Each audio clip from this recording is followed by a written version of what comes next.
Covid एक virus है जो कि शुरू के 5 दिन तक मल्टीप्लाई होता है। जैसे वो हमारी बॉडी में गया तो वो मल्टीप्लाई होता है। तो जिस दिन हमें जैसे फीवर आया और फीवर से हम जाके हमने टेस्ट लिया और टेस्ट के बाद रिजल्ट आया, तो हमें इसमें बेसिकली जो पूरा खेल है ना वो डेज का है।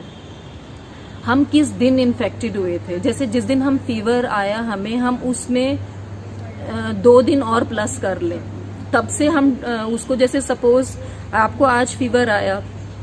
आपने कल कोविड का सैंपल दिया, राइट? तो जिस दिन आपको फीवर आया है उसमें आप 2 दिन और प्लस करके अपने डेज काउंट करना शुरू कर दें कि मैं उस डे से इन्फेक्टेड हूँ, राइट? तो शुरू के 5 डेज आपको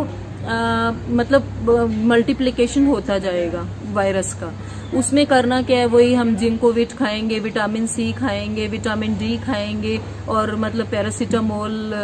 SOS वो खाएंगे, और 3 बार हम स्टीम लेंगे। स्टीम के लिए आप यूकेलिप्टिस के जो नेचुरल लीव्स हैं वो उसमें अपना स्टीमर में डाल के उसको इनहेल कर सकते हैं। बीटाडिन गार्गल्स करेंगे। ये मतलब एक नॉर्मल रेजीम है जो कि हम सब लोग घर में बैठ के कर सकते हैं। अब जो मेन इसमें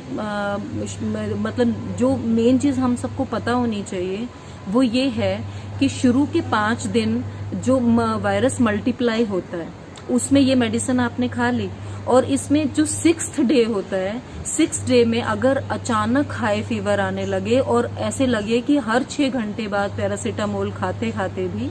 आपको मतलब फीवर डाउन नहीं आ रहा, फिर चढ़ रहा है, 4-5 घंटे बाद फिर चढ़ रहा है, तो उस टाइम मतलब एक अलार्मिंग सिचुएशन होती है, जहाँ की अगर हम उस 6 डे पे HRCT करा लें, मतलब अपने लंग्स का CT स्कैन करा लें, उसको ना उसका एक स्केल होता है, स्कोर होता है, जो कि कुछ लैब्स 25 में से स्केल देती हैं और कुछ लैब्स 40 में से स्केल देती हैं। जैसे मान लो आपका मतलब 10 आउट ऑफ 25 है या 15 आउट ऑफ 40 है, वो इस चीज को बताएगा कि आपके लंग्स का इन्फेक्शन कितना है। अगर मैं एज अ लेमैन आपको बताऊं, it is like a fire, जो कि हमारे लंग्स में जो कोविड ने फायर जनरेट कर दी, जो आग जनरेट कर दी, वो उस चीज को इंडिकेट करता है HRCT स्कोर। तो HRCT इस वाले जो बेसिकली इसको, ये एक स्टॉर्म है जिसे साइकोटाइन स्टॉर्म कहते हैं। उस स्टॉर्म के टाइम पे एक मेड्रोल स्टेरॉइड होता है जो कि बहुत ही पुराना स्टेरॉइड है और मतलब पुरानी मेडिसिन है जो कि पहले से दी जाती आ रही है और बहुत ही इजीली अवेलेबल है, और सबसे मेन चीज बहुत ही सस्ती है, हर कोई उसे आसानी से अफोर्ड कर सकता है। तो अगर आपका HRCT स्कोर ज्यादा आता है तो आप डॉक्टर की सलाह से, इसे डेक्सामेथासोन स्टेरॉइड भी कहते हैं और मेड्रोल भी कहते हैं, मतलब इसको आपको खाना होगा डॉक्टर की सलाह से। और इसमें जो सबसे कैच-22 सिचुएशन ये है कि स्टेरॉइड का डोज, क्योंकि मैंने कुछ ऐसा फील किया कि कुछ हॉस्पिटल्स में उसका डोसेज कम दिया जा रहा है वो, और जो मेन खेल है वो एप्रोप्रिएट डोज का है। जैसे बेसिकली अगर हम सपोज अगर कहीं आग लग गई है, अब आपको ये डिसाइड करना है कि उस आग को आपको फायर ब्रिगेड से बुझाना है या बकेट से बुझाना है। तो स्टेरॉइड की appropriate dose is basically fire brigade, और उसकी इनएप्रोप्रिएट जो डोज है वो बकेट है, राइट? तो हमें मतलब appropriate dose of steroid start करनी है 6th डे से, अगर आपका HRCT स्केल ज्यादा आता है, ठीक है? इसमें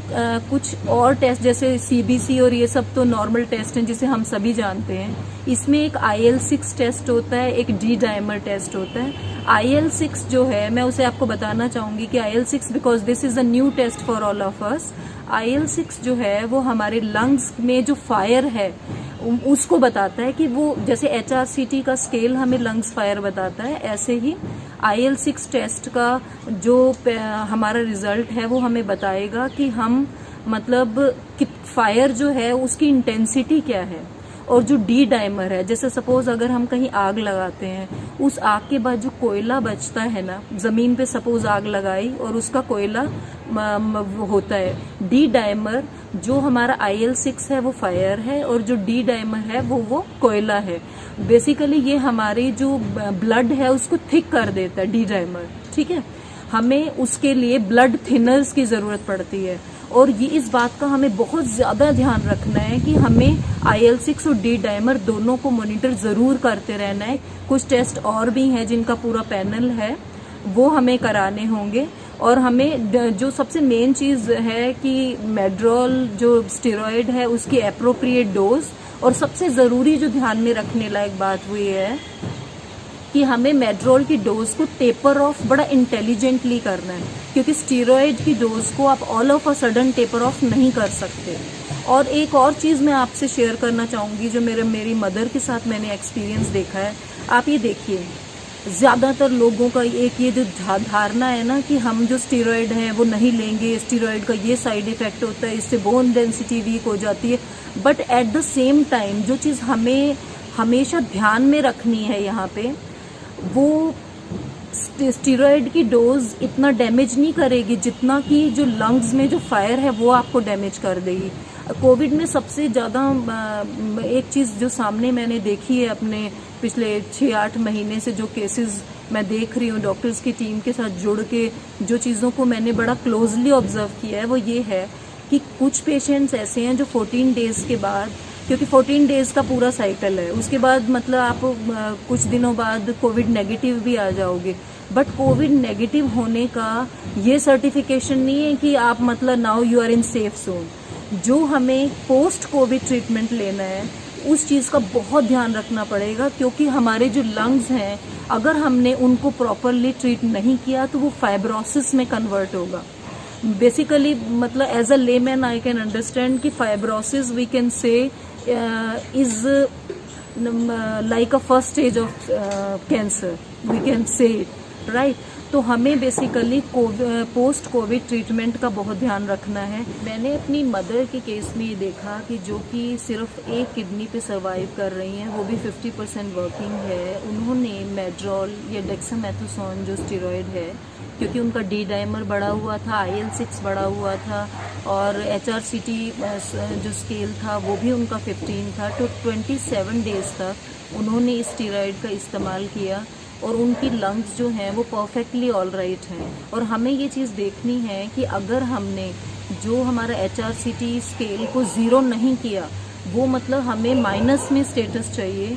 तभी हमारी लंग्स जो हैं वो फ्यूचर में एप्रोप्रिएट मैनर में वर्क करेंगी, तभी ठीक रहेंगी। नहीं तो ये छोटी सी फायर जो है ना वो अंदर ही अंदर हमें बेसिकली टर्माइट की तरह खाती रहेगी, और हमें मतलब बाहर से हम सिर्फ ये सोचेंगे कि कोविड ने हमें वीकनेस दे दी, मतलब माइट भी हम 2 मंथ्स के बाद रिकवर कर लेंगे, क्योंकि ये मतलब एक सोसाइटी में ये चीज़ हम सभी डिस्कस कर रहे हैं कि कोविड से जो वीकनेस आ रहा है उसमें रिकवरी में टाइम लगता है। बट मैं इस तरीके के बहुत सारे केसेस देख चुकी हूँ जिसमें मतलब ब्रेन तक पे इम्पैक्ट आ रहा है, मतलब लोगों की स्पीच पे इम्पैक्ट आ रहा है, और लंग्स पे तो मेन हम सब जानते ही हैं कि कोविड लंग्स पे ही अटैक करता है। तो हमें IL-6, डी डाइमर और HRCT इन 3 बेसिक टेस्ट को ज़रूर करना है। और अगर किसी को मतलब ये लग रहा है ना कि मैंने जैसे 6th डे बोला है, अगर किसी को लग रहा है कि शुरू में ही बहुत तेज़ फीवर आ रहा है, तो ये हो सकता है कि हमसे डे काउंटिंग में मिस्टेक हुई हो, कि हमें फीवर लेट आया और उससे पहले हम इन्फेक्टेड थे, मतलब लेकिन हाई फीवर जो है जिस भी दिन आए हमें उसी दिन ही HRCT करा लेना चाहिए। और बाकी मतलब स्टीम इन्हेलेशन और ये सब चीज़ें, लिक्विड्स बहुत ज़्यादा लेने चाहिए, और विटामिन डी और कैल्शियम जो है मतलब वो थोड़ा लंबे टाइम तक हमें लेना चाहिए। अगर हर एक इंसान अपनी सोसाइटी के प्रति जिम्मेदारी को लेकर जागरूक हो तो हम आज के ये जो पेंडेमिक का खौफ है ना, इसे शायद कहीं ना कहीं थोड़ा कम कर सकते हैं। तो मुझे ऐसा लगता है कि जो मैंने कोविड से रिलेटेड जो मुझे जानकारी थी एज ए लेमैन अगेन, जो मैंने आपसे शेयर किया है वो आपको ज़रूर हेल्प करेगा। और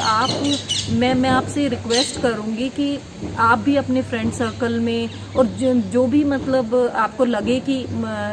इसको बताने से फ़ायदा है, तो आपको मतलब ये इन्फॉर्मेशन ज़रूर बतानी चाहिए। और बेसिकली कोविड से डरने की ज़रूरत नहीं है, सिर्फ टाइमली एक्शन लेने की ज़रूरत है। और ऐसा नहीं है कि ये बीमारी मतलब जानलेवा है, और ऐसा भी नहीं है कि भी बड़ा कैजुअली होके कि हम तो जी होम क्वारंटाइन होके ठीक हो जाएंगे। बहुत सारे लोग अपनी लंग्स को ऐसा डैमेज कर चुके हैं, और मैं बहुत क्लोजली ऐसे बहुत से लोगों से मिल चुकी हूँ जिनका मतलब 20 डेज से वो इन्फेक्टेड थे और ऑलरेडी वो कोविड नेगेटिव हो चुके थे, लेकिन उन्हें अप्रोप्रिएट टाइम पे स्टेरॉइड नहीं दिया गया। उनको इतनी ब्रेथलेसनेस है, वो 5 सेकंड के लिए भी अपनी मतलब जो हमारा सांस है उसे होल्ड नहीं कर पाते, जो कि हमारी लंग्स की कैपेसिटी को मतलब बताता है कि हमारी लंग्स हैं जो कितनी स्ट्रेंथ है उनमें। तो मतलब इससे साफ पता लगता है कि ब्रेथलेसनेस, वीकनेस, ड्राउजीनेस और मतलब कोविड का जो जब जैसे कोई अगर कोविड इन्फेक्टेड है ना, अगर उसे बहुत स्लीपलेसनेस फील हो रही है, बहुत वीकनेस फील हो रही है, तो वो भी एक इंडिकेशन है लंग्स के इन्फेक्टेड होने का। और इसमें मतलब बीपी फ्लक्चुएशन होना, शुगर फ्लक्चुएशन होना, ये सब बहुत ही कॉमन सिम्टम्स हैं। तो मतलब जो लोग शुगर पेशेंट्स हैं उन्हें डॉक्टर्स की डायबिटिक वाले जो पेशेंट्स हैं, डायबिटीज़ वाले जो पेशेंट्स हैं, उनके लिए बहुत ज़रूरी है कि वो जो डेक्सामेथासोन है वो उसे डॉक्टर के सुपरविजन में लें, क्योंकि उससे मतलब शुगर लेवल रेज होता है, लेकिन वो भी टेम्परेरी होता है। तो हमें बेसिकली ये नहीं सोचना कि हम घर में बैठ के ठीक हो जाएंगे, हमें इस चीज़ को बहुत सीरियसली लेने की ज़रूरत है। और पोस्ट कोविड केयर जो है वो हमें एक नॉर्मल जीवन व्यतीत करने के लिए बहुत ज़्यादा ज़रूरी है, क्योंकि अदरवाइज़ ये लंग्स की फायर हमें अंदर ही अंदर घुन की तरह खाती रहेगी और हमें बाहर ये लगता रहेगा कि हमें वीकनेस है, हमें वीकनेस है। मैं बात करना चाहूँगी डॉक्टर अशोक जैनर के बारे में, जो कि बेसिकली हैं तो इंडियन लेकिन लंदन में ही सेटल्ड हैं। और जैसा कि हम जानते हैं कि कोविड के टाइम पे डॉक्टर्स की फ्रेटर्निटी कितनी बिजी है, डे एंड नाइट ये वर्क कर रहे हैं। और मैंने इंडिया में रहते हुए भी, जबकि इंडिया और लंदन की टाइमिंग में मतलब ऑलमोस्ट 5 आवर्स का गैप है, लेकिन इनको दिन में, रात में, किसी भी समय में मतलब किसी भी कोविड पेशेंट से रिलेटेड जब भी मैंने हेल्प मांगी है तो इन्होंने हमेशा अपना 100% दिया है। मतलब हमें डॉक्टर अशोक जैनर जैसे डॉक्टर्स की ज़रूरत है, जो इतना सेल्फलेस तरीके से सोसाइटी को उन्होंने अपना पूरा जीवन ही दे दिया है, और वो हर एक पेशेंट को इतना पर्सनली मॉनिटर करते हैं कि शब्दों में मतलब उनकी शख्सियत को बयां करना आसान नहीं है। तो बेसिकली इवन डॉक्टर सुधीर त्यागी, जो कि बहुत ही बिजी डॉक्टर हैं,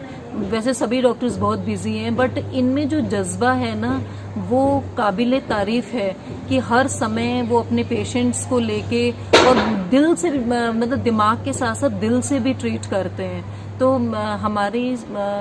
सोसाइटी को इसी तरीके के डॉक्टर्स की ज़रूरत है, जिस तरह से डॉक्टर सुधीर त्यागी, डॉक्टर अशोक जैनर, जो कि सेल्फलेसली सोसाइटी के लिए अपने जीवन को दिए हुए हैं। जाहिर है वाउज का ये प्रयास गरीब और असहाय महिलाओं और बच्चों को एक नया जीवन प्रदान कर रहा है और ऐसे प्रयास को जितना हो सके बढ़ावा मिलना चाहिए।